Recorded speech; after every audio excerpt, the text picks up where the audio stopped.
Cela dit, hier matin, la matinale recevait le président de la République. Et Europe Midi reçoit Mathieu Noël. C'est bien. Tu te tires une balle dans le pied là en même temps. Hein. Oui, mais vous savez, notre stabilité légendaire, elle n'en supprime pas, Mathieu. Bonjour Mathieu Noël. Bonjour à tous. Mathieu, aujourd'hui je vous pose la question sans animosité, mais je vous la pose quand même.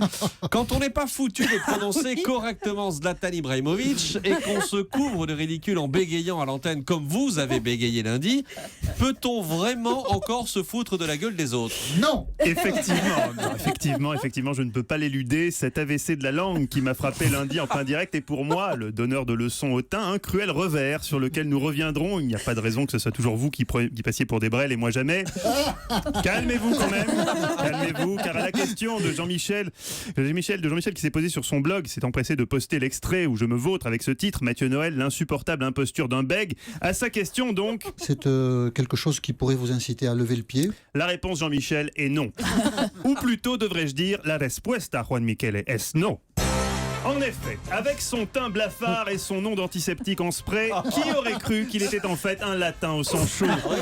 On s'est visiblement mépris sur les origines de Maxime Switek, qui n'a pas du tout grandi dans les neiges polonaises, mais bien dans la moiteur affolante des nuits sévillanes, où son père, Pedro Switekos, dirigeait le club libertin phare des années 80, El Cochonos. D'où l'aisance de Maximo en espagnol, Maximo Switekos, qui ne supporte pas qu'on écorche sa langue natale. Bruno Kras à Cannes. Julieta. Julieta.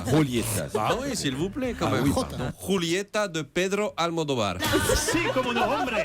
Y besos a Pedro, tu papa. Mais Vous traduisez, non? hier, en matière de n'importe quoi, Maxime n'a fait que suivre, car c'est Jean-Michel qui avait clairement donné le la, avec un édito que je n'ai pas peur de qualifier de brillantissime. Merci, monsieur. De rien, c'est sincère.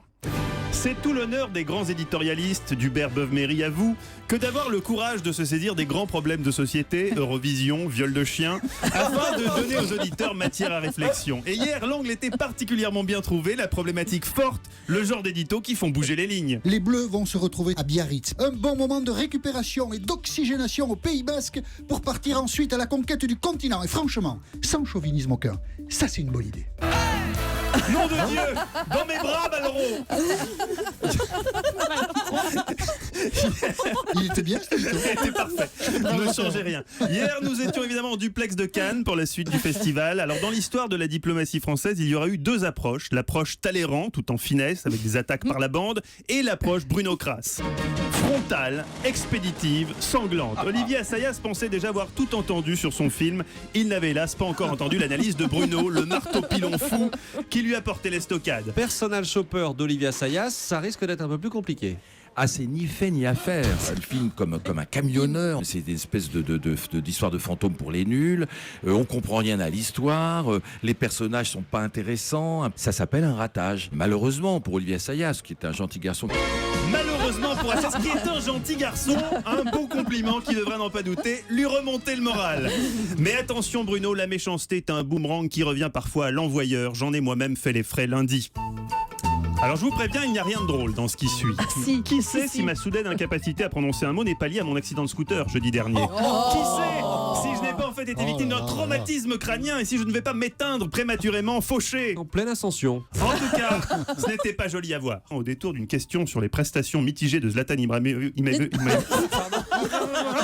Qui ça?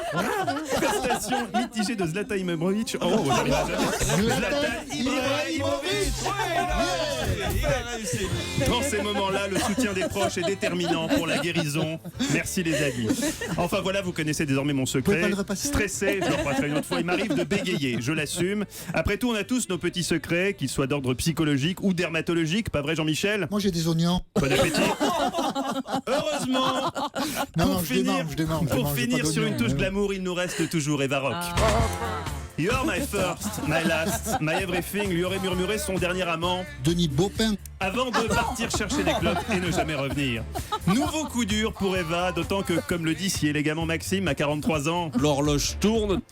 à Europe 1, on veut malgré tout y croire encore. Rappelons qu'Eva a des atouts, notamment C'est grand, ça. de son intelligence, Jean-Michel, une intelligence fulgurante. Pourtant, rien n'y fait. Eva, qui en est réduite, hélas, à lancer des bouteilles à la mer à l'antenne dans ses chroniques, dans l'espoir qu'un célibataire écoutant Europe 1 vienne à sa rescousse et l'arrache enfin à l'horreur de son quotidien qui consiste à se réchauffer des tortellini Sodebo en regardant Arte sur un canapé Jiffy, blotti sous un vieux plaid Maison du Monde. Moi, j'ai un rêve qui est toujours de faire la route 66, 4000 km de Chicago à Los Angeles. Quelqu'un pour l'accompagner. Voilà, je cherche juste quelqu'un pour m'accompagner. À défaut de réaliser ce voyage, je regarde Arte. Quelle tristesse, on rend l'antenne, Franck Ferrand, allez-y.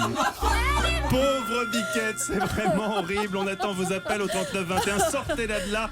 Voilà, on croise les doigts. L'été arrive, la saison de tous les possibles. Évidemment, il va falloir qu'Eva mette toutes les chances de son côté. Avant la plage, Jean-Michel, une petite consigne pour l'esthéticienne d'Eva. Le ticket, le bon ticket, un bon ticket, un truc un peu excitant, un peu nouveau. Excellente idée, voilà, avec des bons conseils. On va y arriver. On va y arriver, Eva. Ça dérape, les amis, ça dérape. Il est Merci. totalement fou, ce garçon. Merci, Mathieu Noël.